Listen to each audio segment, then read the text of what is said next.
In the dreadful abyss of time between seasons of the Stop and Consider podcast, JT and I didn't want to leave you empty-eared. But how do we accomplish that? Welcome to Camp Tales, a new weekly podcast where we tell you tales of camp life. These tales may be historical, they may speak to the daily happenings of life as camp missionaries, and we may even have interviews with former and or current campers and counselors. All in all, Camp Tales is a way for you to peek behind the curtain of what it's been like and what it continues to be like living the camp life. In our inaugural episode, we will journey all the way back to some of the tales that led to the founding of Bancroft Gospel Ministry. In part 1, you will hear from our founder, Miss Anna Lewis, read by Marie Mars, as she recorded how the Lord called her into mission, guided her, and provided for her along the way. This is the tale of the humble beginnings of Bancroft Gospel Ministry. We hope you enjoy it.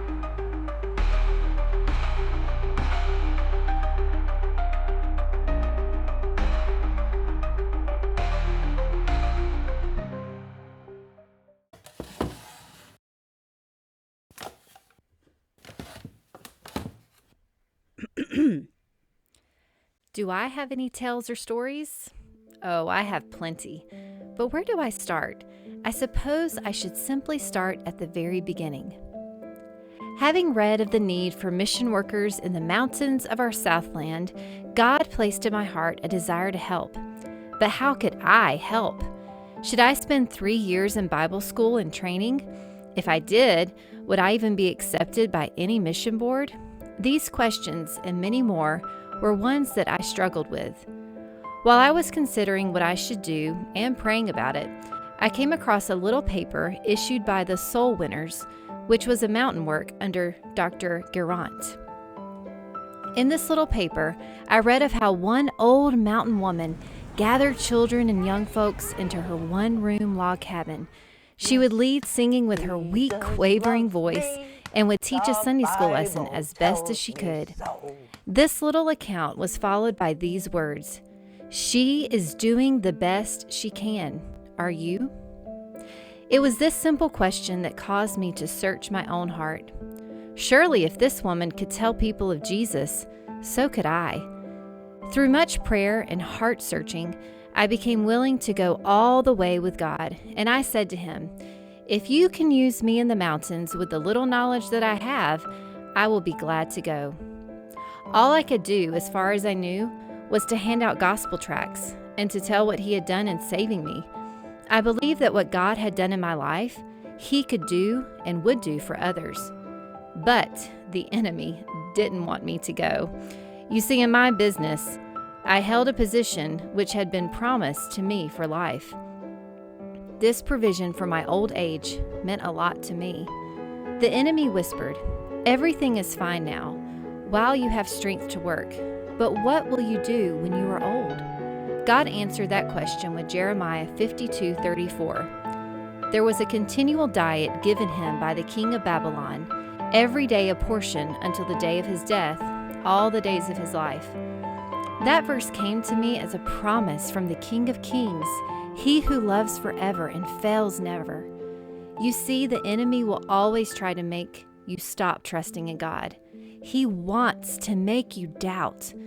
He wants to scare you into not stepping out in faith. But God has promises for every situation. So, where was I? Let me see. Yes. Having said yes to God for mountain work, it pleased him to send me to the lowland where there wasn't a mountain in sight. Can you believe it? The door opened to go to Charlotte, North Carolina, to the cotton mill workers where ultimately he would train me for his future service, which he had called me. I arrived in Charlotte a stranger in a strange place. By asking the local townfolk, I discovered there was a YWCA, and I immediately went there. Being so anxious to start distributing tracts and telling others about Christ at once, I started searching for the mill settlements. As I walked in every direction in a vain search for where I thought I needed to be, I found nothing. There was a problem. I had gone in my own wisdom and failed. I confessed this to God and, committing my goings to Him, asked God to guide my steps. And guide them He did. Going into the streets the third day, I turned toward the business section of the city, entered a 10-cent store, and approached a postcard counter. I don't know why I approached the postcard counter, but as I did, I saw and picked up a card on which were the pictures of 5 large mills. It was then I understood how God would direct, and I said, "Thank you, Father." I purchased the card and went into the street asking God to direct me to the mill that He would choose. I asked a policeman which car would take me to the Mecklenburg mill. I discovered that this mill was only 5 miles outside the city and was one of the 3 large mills in that section, which meant there would be a larger territory and settlement of people.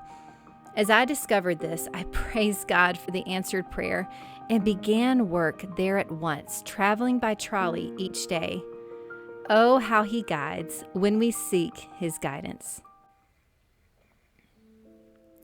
Now, being a transient boarder at the YWCA, I felt that I should try to economize, so I decided to rent a room for as reasonable a price as I could get and meals at the restaurant in order to save money.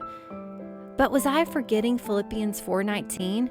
And my God will supply every need of yours according to His riches and glory in Christ Jesus? Just at that time, God spoke to my heart. He convinced me that if I wanted to help these people in the settlements, then it would be necessary for me to live among them. This, of course, would mean that I would have to rent a house. Was I not trying to economize and be a good steward of my finances by renting a small room? To my small faith, a house seemed like a mountain. How was I to know the mind of God? When I was willing to rent a house, that's when I was able to pray. But when I feared to rent a house, I struggled to pray about it. This was the first testing time I surrendered to Him. So I went in search of a house. Only one house could be found, and I found that the rent would be $14 a month. So I asked for the address. Fearing that I would make a mistake, I brought this matter to the Lord in prayer because He makes no mistakes, and asked Him for this proof, just like Gideon when he laid out the fleece. This was my fleece.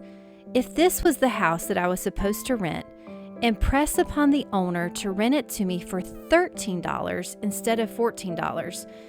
If the owner refused the $13, then I would know that this was not God's place for me.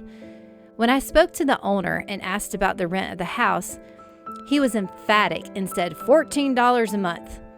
I replied, "I suppose $13 would not rent it?" He dropped his head for a moment and then replied, "Yes, you can have it for $13.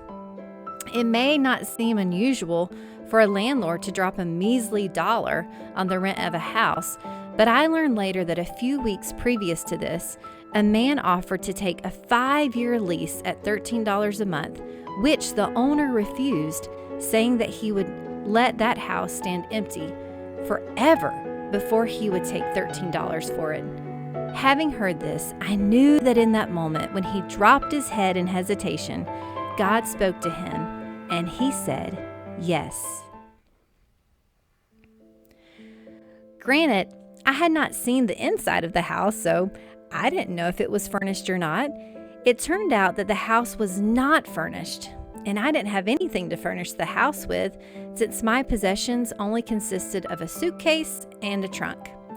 The next day, as I was leaving a meeting with a gentleman about the work I was doing at the mill, he asked me, "Where will you get the furniture for the house?" I replied, "I must trust the Lord for that, as I must trust Him for everything." The next day, Saturday, he called me and asked if I would be in the new house on Monday, saying their wagon was going out that way and he was sending a few things for me. These items ended up being a bed frame, a cook stove, and several cooking utensils.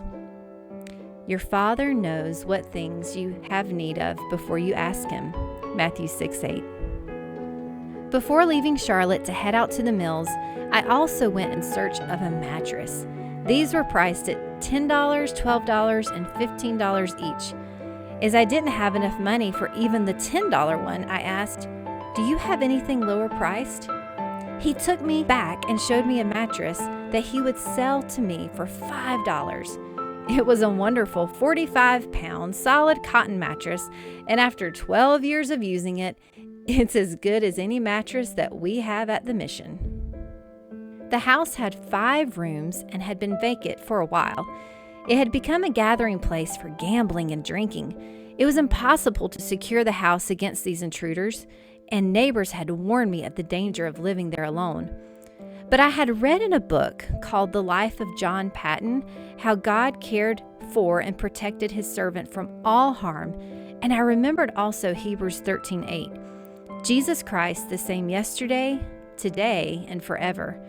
If God protected John Patton, then he would protect me also. Feeling assured that I was where God wanted me to be and that he not only could, but would take care of me, I pillowed my head on the promise of Psalm 34:7.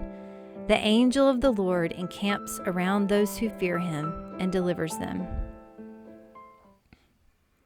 Oh, I have a funny story about paying the rent for the house. Remember, the rent was $13 a month? Well, God made possible the first month's rent by a gift of $15 from a friend. During the next month, from small amounts received from various sources, I was able to set aside exactly $13 for rent. The third month brought the real testing. 3 days before the rent was due, I did not have even $1. I recalled how God had made plain his will in the matter of renting the house, so since I believed I was in his will, I laid my need before him in prayer, again claiming his promise in Philippians 4:19. 3 days, 2 days, only 1 day left. During the time, I remembered the Lord in prayer of the $13 needed for rent. The last day, I received 3 letters in the same mail, but they were from people I didn't even recognize. The first one I opened was from Pennsylvania and contained $5. The second one was from New Jersey and also contained $5. The third one was from Massachusetts, and it contained 3 $1 bills. The rent was paid the exact day it was due. It reminds me of a little poem. Say not, my soul, from whence can God relieve thy care? Remember, omnipotence hath servants everywhere. His methods are supreme, his ways divinely grand. God never is ahead of time. He never is behind.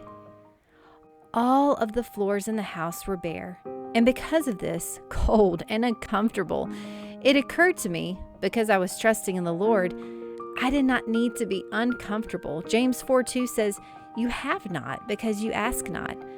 As I prayed about this, I told the Lord I would be satisfied with a simple matting, just so I had some covering on the floor. Well, one of my neighbors had lost a precious child, so I would visit her often so that I might bring her some comfort. On one occasion, while in the house, after asking the Lord to send me some matting, the mother said hesitantly, "I want to say something to you if you won't be insulted."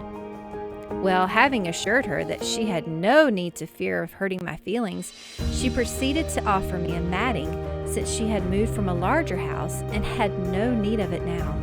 I gladly accepted the matting and told her that God was using her to answer my prayer. We carried it over and soon had it on the floor. How good it looked, and how I praised God for the answered prayer. But as the weather grew colder, my next problem was to heat the room. It was hard to get wood that would burn in the fireplace, so I had asked the Lord for a stove in which I could burn coal. He sent me $4. I waited, but since no more came, I took the money, went to town, purchased a stove, stovepipe, and material to close in the fireplace, and paid car fare. I had 15 cents left. Now I understood why God did not send more money. I still had 3 bare floors and asked the Lord to send something to cover them, believing that He was able. I received a letter from an old friend saying, We have been reading Pollyanna and think that it must be a lot of fun to get a missionary barrel. Go to the freight office, but ask for a bundle. Now, if you don't know what a missionary barrel is, it was where a church or group of people would take up a collection of items such as clothing, toys, food, books, and other items that missionaries in the field would possibly need. They would package them, often in a wooden barrel or crate, for delivery and send them to either a missionary for personal use or to distribute to the others in need. So I went to the freight office and asked for a bundle. The bundle I received contained enough matting for 2 rooms and a rug. Now I had covering for every floor. So, in answer to prayer, God met the needs as they arose: food, clothing, and a house. All gifts from a loving Father who says in His Word, "The silver and gold are mine," in Haggai 2:8. Well, I have so many more stories to tell of how God has been faithful, and I haven't even made it to the short hills of Tennessee. We hope you enjoyed this first episode of Camp Tales. Join us next week as we hear the rest of Miss Anna Lewis's tale and how God brought her to Kingsport, Tennessee.